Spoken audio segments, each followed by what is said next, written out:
आपके पास क्या डिग्री है, आज के समय में इसको कोई मायने नहीं है। आप अपनी स्किल्स से किसी कंपनी का क्या फ़ायदा करा सकते हो, ये मायने रखता है। एम्प्लॉयबिलिटी सर्वे ने 2019 में एक सर्वे किया। इस सर्वे में उन्होंने ये पाया कि 80% जो इंजीनियर्स हैं वो जॉब के लायक ही नहीं है। या अनएम्प्लॉयमेंट या फिर बेरोजगारी एक ऐसा मुद्दा है जिसको पॉलिटिकल पार्टीज अपने इलेक्शन मैनिफेस्टो में तो लाती है, बट ये इनके रियल एजेंडे में नहीं होता। स्विट्जरलैंड की जितनी टोटल पॉपुलेशन नहीं है उतनी इंडिया हर साल इंजीनियर्स प्रोड्यूस कर देता है। अनएम्प्लॉयमेंट या फिर बेरोजगारी एक ऐसा मुद्दा है जिसको पॉलिटिकल पार्टीज अपने इलेक्शन मैनिफेस्टो में तो लाती है, बट ये इनके रियल एजेंडे में नहीं होता। अभी देखोगे कि आप 2024 में लोकसभा के चुनाव होने वाला है, तो ये जो मुद्दा है ये काफ़ी ज़्यादा गर्म होगा। जो भी पॉलिटिकल पार्टीज होंगी इस चीज़ को लेकर काफ़ी ज़्यादा बातचीत करेंगी। जैसे ये इलेक्शन खत्म होगा, कोई भी पर्टिकुलर गवर्नमेंट बनेगी, तो आप देखोगे जैसे ही गवर्नमेंट बनेगी तो कुछ टाइम बाद ये जो सारी चीज़ें हैं वो ठंडे बस्ती में चली जाएंगी। यही रीज़न है कि एक कंट्री की जितनी पॉपुलेशन नहीं होती उससे ज़्यादा इंडिया हर साल इंजीनियर्स प्रोड्यूस कर देता है। अगर एग्जांपल के लिए मैं आपको बताऊं तो देखिए, स्विट्जरलैंड की जितनी टोटल पॉपुलेशन नहीं है उतनी इंडिया हर साल इंजीनियर्स प्रोड्यूस कर देता है। इसमें आपका भी एक सवाल होगा कि अनएम्प्लॉय यानी कि बेरोजगार है कौन। देखिए, आपने ये एक चीज़ सुनी होगी कि जिसके पास काम नहीं होता या फिर जिसके पास जॉब नहीं होती वो अनएम्प्लॉय यानी कि बेरोजगार होता है। तो इसमें एक सवाल है कि अनएम्प्लॉय या बेरोजगार है कौन। हमारे घर में बहुत सारे लोग रहते हैं, आपके घर में बहुत सारे लोग रहते हैं, जैसे कि चाचा चाची, दादा, मम्मी, पापा। तो इसमें से अनएम्प्लॉय है कौन? क्या हमारी मम्मी है? हमारी मम्मी तो घर पे हाउस वाइफ है वो, या फिर हमारी बहन है जो पढ़ने जाती है या फिर घर का काम कर रही है, या फिर हमारे दादा दादी, नाना नानी जो कोई काम नहीं करते, वो अनएम्प्लॉय है। वो अनएम्प्लॉय है कौन? देखिए, आप सभी लोग जानते होंगे कि अनएम्प्लॉय यानी कि बेरोजगार किसे कहा जाता है, लेकिन फिर भी मैं आपको मोटी मोटा समझा देता हूँ कि अनएम्प्लॉय यानी कि बेरोजगार किसे कहा जाता है। वो इंसान जिसकी एज 18 से 60 साल के बीच में है और उसके पास एक क्वालिफिकेशन, एक डिग्री है, या फिर यूँ कहे कि उसके पास प्रॉपर स्किल है या फिर वो एबिलिटी है किसी जॉब को करने के लिए जो वो करना चाहता है, लेकिन मार्केट में उसकी स्किल्स और एबिलिटी के हिसाब से वो जॉब्स अवेलेबल नहीं है, तो उस इंसान को हम लोग कहेंगे अनएम्प्लॉय। और ये जो सिचुएशन है इसी को हम लोग कहते हैं अनएम्प्लॉयमेंट। सवाल ये पूछूं कि आज के समय में इतना ज़्यादा अनएम्प्लॉयमेंट क्यों है या फिर इतना ज़्यादा बेरोजगारी क्यों है, तो आप में से बहुत सारे लोग होंगे जो अलग अलग तरीके की सोच रखते हैं। तो आप में से बहुत सारे लोग हैं जो अलग अलग तरीके का जवाब देंगे, मतलब कि जितने भी तरीके के लोग होंगे वो अलग अलग तरीके का आंसर देंगे अगर इस चीज़ को लेकर उनसे सवाल पूछा जाए।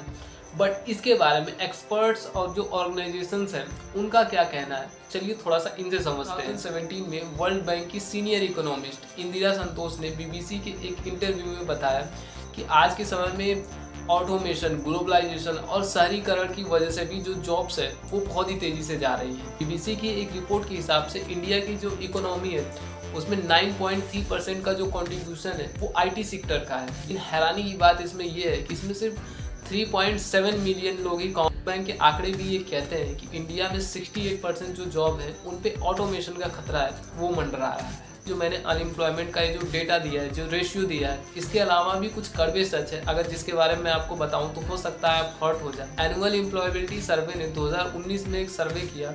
इस सर्वे में उन्होंने ये पाया कि 80% जो इंजीनियर्स है वो जॉब के लायक ही नहीं है, और ऐसी कई सारी रीजंस है जिसकी वजह से लोग अनएम्प्लॉयबल रह जा रहे हैं आज के समय में, जिनको जॉब नहीं मिल पा रही है। अगर मैं कुछ रीजंस के बारे में डिस्कस करूं तो जिसमें प्रॉपर स्किल्स का ना होना, कम्युनिकेशन स्किल्स ना होना, उसके बाद कई सारी ऑर्गेनाइजेशन तो ये भी क्लेम करती है कि जो बेसिक लेवल की नॉलेज है वो तक नहीं होती है स्टूडेंट्स के पास, जिसकी वजह से उनको जॉब दिया जा सके। तो ऐसी कई सारी रीजंस होती है जिसकी वजह से आज के समय में जो अनएम्प्लॉयमेंट है वो बहुत ही ज़्यादा बढ़ा हुआ है। देखिए, आज के समय में इस चीज़ से किसी को कोई फ़र्क नहीं पड़ता कि आप कितने पढ़े लिखे हो, आपकी क्या डिग्री, आप पीएचडी होल्डर हो या आप बैचलर ऑफ साइंस हो या फिर आपने बीटेक करी है। इस चीज़ से किसी को कोई मतलब नहीं है। मतलब है तो सिर्फ एक चीज़ से, आजकल हर कोई बिजनेस करने बैठा है। तो आजकल की जो कंपनीज़ है और जो एचआर है वो उस बंदे को हायर करना चाहते हैं जिसके पास प्रॉपर स्किल्स हो, कम्युनिकेशन हो, ये सारी चीज़ें अवेलेबल हो, तब जाके उसको जॉब मिलती है। आपके पास क्या डिग्री है आज के समय में इसको कोई मायने नहीं है। आप अपनी स्किल्स से किसी कंपनी का क्या फ़ायदा करा सकते हो, ये मायने रखते हैं। देखिए, कोई भी कंपनी आपको सैलरी तब देती है जब उसका फ़ायदा कराते हो आप किसी तरीके से।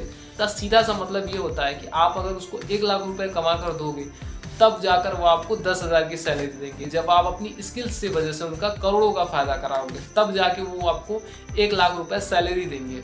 इंडिया में जो अनएम्प्लॉयमेंट का रेशियो है वो हर साल बढ़ता जा रहा है, ये घटने का नाम ही नहीं ले रहा है। ऐसा मैं क्यों कह रहा हूँ वो भी मैं आपको समझाता हूँ।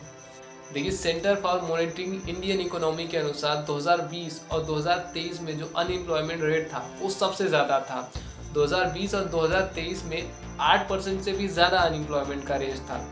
ये देखिए जो चार्ट है, इसमें 5 साल का डेटा दिखाया गया है कि किस तरीके से इंडिया के अंदर अनएम्प्लॉयमेंट रेट रहा है, या फिर किस तरीके से इंडिया के अंदर जो अनएम्प्लॉयमेंट है वो बढ़ा है। तो आप इसको एक बार पॉज करके पढ़ लीजिएगा, आपको अच्छे से समझ में आ जाएगा।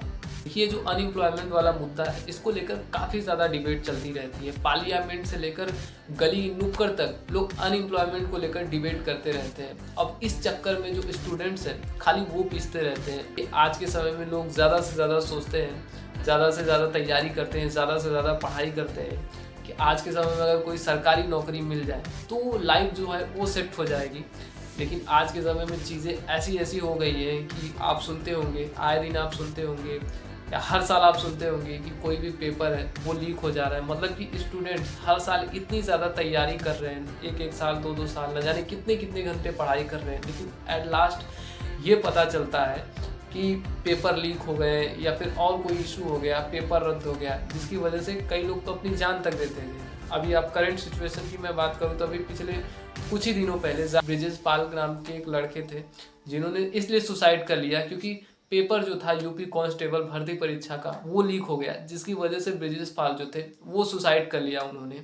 तो जो अनएम्प्लॉयमेंट वाला मुद्दा है जिसके बारे में काफ़ी ज़्यादा डिबेट होती रहती है, लेकिन हैरानी की बात ये है कि जो अनएम्प्लॉयमेंट वाला मुद्दा है जो बैंक से ज़्यादा और कुछ भी नहीं होता। कोई भी पॉलिटिकल पार्टीज हो, ये उनके सिर्फ इलेक्शन मैनिफेस्टो में होता है, ये इनके रियल एजेंडे में नहीं होता। अभी 2024 का चुनाव है वो ख़त्म हो जाएगा और ये सारी चीज़ें जो है एक ठंडे बस्ते में चली जाएंगी। हो सकता है कि आप में से बहुत सारे लोग इस चीज़ से डिसएग्री करते होंगे कि अब जो जॉब वाली प्रॉब्लम है वो धीरे धीरे ख़त्म हो रही है इंडिया के अंदर से, क्योंकि लोगों को जॉब्स मिल रही हैं, जॉब्स क्रिएट भी हो रही हैं। तो आपको क्या ऐसा लगता है कि वाकई में ऐसा हो रहा है या फिर ये आपको सिर्फ मिस इन्फॉर्मेशन दी जा रही है, बहकाई जा रही है? देखिए, आपने एक चीज़ सुनी होगी कि अनएम्प्लॉयमेंट जो रेशियो है वो बहुत ही तेज़ी से बढ़ रहा है। अभी 2023 वाला साल था तो उसमें क्या था कि 8% से भी ज़्यादा अनएम्प्लॉयमेंट का रेशियो था। 2020 में भी 8% से भी ज़्यादा अनएम्प्लॉयमेंट का रेशियो था। आप इसमें एक चीज़ नोटिस करते होंगे कि जीडीपी लगातार बढ़ रही है और इधर से अनएम्प्लॉयमेंट भी लगातार बढ़ रहा है।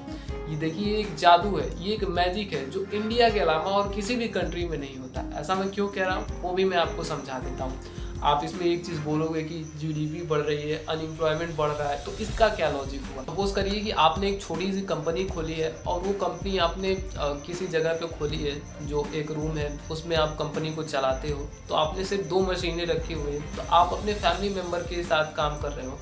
तो जैसे आप काम करते हो, पता आपको ये चलता है कि आपका जो बिज़नेस है वो बढ़ रहा है, आपका प्रॉफिट बढ़ रहा है, तो आप सोचोगे क्यों ना इस बिज़नेस को और बड़ा किया जाए। तो आप 2-4 मशीनें और ख़रीदोगे, उसके बाद 2-4 लोगों को और रखोगे, उनको सैलरी दोगे, तो उनको भी सैलरी मिलेगी, उनको नई जॉब्स मिलेगी, आपका जो बिज़नेस है वो बड़ा होने लगेगा। जिसके बाद आपको और जब प्रॉफिट होने लगता है तो आप 4-5-6 लोगों को और रखते हो, फिर उसके बाद नई मशीनें रख देते हो। तो देखिए, ये हो गया एक कंपनी और उसके बाद ये हो गया बिजनेस। उसके बाद ये जो प्रोडक्शन कर रहे हो इसको हम लोग जीडीपी कर देते हैं, और जिनको आप नौकरी दे रहे हो उसको आप एम्प्लॉयमेंट से जोड़ देते हैं, यानी कि आप इसको नौकरी दे रहे हो और इधर से आपकी जीडीपी बढ़ रही है। इसमें एक चीज़ मैं आपको सिंपल सा बता दूं कि आपका प्रोडक्शन बढ़ रहा है यानी कि जीडीपी बढ़ रही है, और इधर से जो नौकरी है वो भी बढ़ रही है। अब इसको साइड में रखते हैं और आ जाते हैं अपनी कंट्री की तरफ। अब कंट्री कैसे रिएक्ट करती है वो भी मैं आपको बता दूं। देखिए, जब किसी भी कंट्री के अंदर जब जीडीपी बढ़ती है तो नौकरी भी बढ़ती है, लेकिन इंडिया इकलौती ऐसी कंट्री है जहाँ पे जीडीपी भी बढ़ती है और अनएम्प्लॉयमेंट भी बढ़ता है। ये जादू सिर्फ इंडिया के अलावा और किसी भी कंट्री में नहीं होता। देखिए, जो नेता होते हैं जीडीपी को ऐड तो कर देते हैं, लेकिन अनएम्प्लॉयमेंट की वजह से इनकी सारी जो पोल पट्टी है वो खुल जाती है। अब यार, उम्मीद यही है कि जो मैं कहना चाहता हूँ, जो मैं बताना चाहता हूँ, वो आपको बहुत ही अच्छे से समझ में आ गई है। देखिए, चाहे आपकी क्या राय है कि किस वजह से इंडिया के अंदर अनएम्प्लॉयमेंट का जो रेशियो है वो बढ़ रहा है, या फिर क्या वजह है कि इंडिया में अनएम्प्लॉयमेंट इतनी तेज़ी से बढ़ रहा है, तो मुझे आप कमेंट करके बताइएगा ज़रूर। बाकी यार, अगर आपको वीडियो पसंद आई हो तो प्लीज़ एक लाइक कर देना, एंड यहाँ पे आपसे मैं एक रिक्वेस्ट करता हूँ, जैसे आप अपने फेवरेट यूट्यूबर को सपोर्ट करते हो उसी तरीके से आप अपने इस भाई को भी सपोर्ट करते हो। अगर आप चैनल पे नए आए हो तो यार चैनल को सब्सक्राइब करके बेल आइकन को प्रेस कर देना, जिससे कि मेरी जो मोटिवेशन है वो थोड़ा सा और बढ़ेगी, जिससे मैं फ्यूचर में आपके लिए ऐसे वीडियो लाता रहूँगा। तो वीडियो को देखने के लिए आपका बहुत बहुत धन्यवाद।